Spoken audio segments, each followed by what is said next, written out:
Cara, qual que é o nosso papel, o papel do cristão dentro da cultura contemporânea, cultura atual? Eu acho que tem três movimentos assim que a gente faz, entendendo até aquilo que a gente chama de uma cosmovisão cristã, né, de uma visão de mundo cristã, que é entender criação, queda e redenção, né? Entender que a realidade foi criada por Deus, essa realidade criada por Deus foi corrompida pelo pecado e um dia ela será redimida por Cristo. Como que a gente aplica isso nas nossas vidas?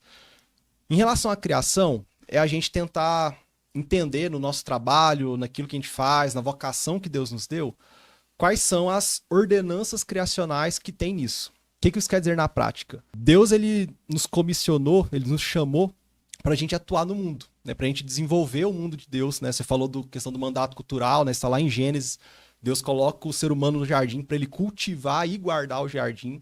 E muitas vezes a gente lê isso, acha que é só mesmo questão de planta, né? Tipo, cultivar um pé de fruta lá no Jardim do Éden. E isso é muito mais amplo, né? Deus nos chama para a gente desenvolver os potenciais da criação de Deus fazendo qualquer coisa legítima, desde administrando uma empresa, trabalhando no meio jurídico, dando aula, trabalhando com mídia, trabalhando com arte, trabalhando com culinária.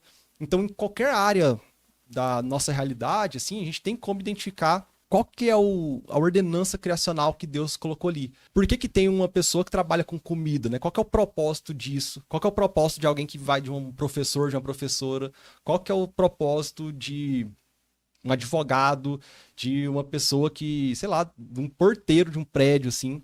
A gente primeiramente entender isso. Entendendo qual que é esse propósito, a gente então parte para a queda. Então a gente vai se questionar e perguntar e tentar entender como que o pecado corrompeu essa área? O que tem nessa área que é pecaminoso, que é ruim, que aponta para a queda, que deturpa essa ordenança criacional, que deturpa esse propósito que essa área, seja ela qual for, tem. A gente então tenta discernir isso. E aí o terceiro e último passo é indo para a redenção. E aí a gente pensar quais ações curativas a gente pode fazer no nosso trabalho, na nossa área de atuação, que vão apontar para a redenção, que vão apontar para Cristo, né, para a glória de Deus e para engrandecer o nome de Cristo. O que a gente pode fazer no nosso trabalho que vai trazer o bem para o ser humano, que vai contribuir com a nossa cultura, que vai contribuir com o bem comum. Então, pensa, por exemplo, tentando dar um exemplo mais prático ainda, pensa alguém que tem uma vocação de acadêmico, um professor, um pesquisador, alguém que está numa universidade, numa sala de aula. Qual que é o propósito criacional da academia? Não academia de maromba, academia de pesquisa, né, universitária e tudo mais. É conhecer mais sobre a própria criação de Deus, né? O que um cientista, um pesquisador faz é isso. Quando ele está pesquisando novas fórmulas, novas coisas, novos materiais, novos processos, novas... sei lá, pensa um cientista trabalhando, um pesquisador trabalhando na vacina do Covid, por exemplo. Uhum. Ele está ali pesquisando sobre RNA, sobre micro-organismo para tentar desenvolver algo. Então ele está explorando a criação de Deus, ele está explorando no bom sentido, né, de compreendê-la mais, de ver os seus pormenores. Isso é um propósito criacional do meio acadêmico. O que existe de queda, de corrupção nesse meio? A gente pode listar aqui uma série de coisas, as vaidades que tem porque o professor de titulação tal e o outro de tal, ou então o abafamento que às vezes acontece de pessoas que têm determinadas crenças, inclusive a cristã, dentro do meio acadêmico, e essa pessoa muitas vezes sofre algum tipo de repressão, alguma coisa nesse sentido, ou então pesquisas que são deturpadas por conta de um viés específico. Então tem muito aspecto de queda ali no meio, mas ao mesmo tempo a gente pode pensar ações curativas para esse meio, né? A gente pode pensar ações que vão glorificar a Deus, ainda que sem tocar em religião, sem tocar diretamente em fé cristã, mas quando esse mesmo cientista fazendo o seu trabalho, pesquisando algo, ele desenvolve uma vacina para uma doença que vai salvar milhões de pessoas, ele está glorificando a Deus com isso, mesmo que ele não creia em Deus, assim, ele pode assim, ser o ateu mais assim, fervoroso que existe. Se ele está fazendo algo que está beneficiando as pessoas, que está contribuindo para o bem comum, o mérito disso vai para Deus, entendendo Deus como o criador e o sustentador da realidade, né?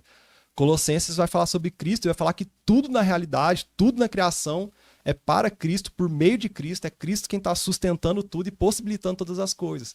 Então tudo aquilo que de bom emerge da nossa vida é pela graça de Deus, né? Aquilo que a gente vai chamar de graça comum de Deus, que é uma graça que está disponível a todo ser humano, crente ou não, convertido ou não, mas é uma graça de Deus para possibilitar que o mal, que o pecado, que a maldade seja refreada na nossa cultura. Porque se a gente for parar para pensar mesmo assim, vamos supor que Deus sim, criou o mundo e Deixou ao Léo. bora, galera, se virem aí, deixa Deixa a vida te levar. falta orar. A gente ia parar na barbárie, assim, o mundo ia assim, a gente ia implodir, porque o pecado ele não ia ser refreado, ia ser maldade, maldade, maldade e até destruir tudo. Então existe uma graça de Deus que é para justamente refrear a maldade, que é para justamente conter o pecado. E essa graça está disponível a todos nós, a crentes e não crentes. Então tudo aquilo que de bom que emerge é por essa graça comum de Deus. E o nosso trabalho, então, ordinariamente falando, nas nossas vidas, como designers, como professores, como o que for, é expressar essa graça comum de Deus por meio do nosso trabalho, mesmo que a gente não precise, sei lá, um professor ficar colocando um versículo no cantinho do quadro e tudo mais. Tudo bem se quiser fazê-lo, mas não precisa fazer isso para ele fazer um trabalho que vai glorificar a Deus.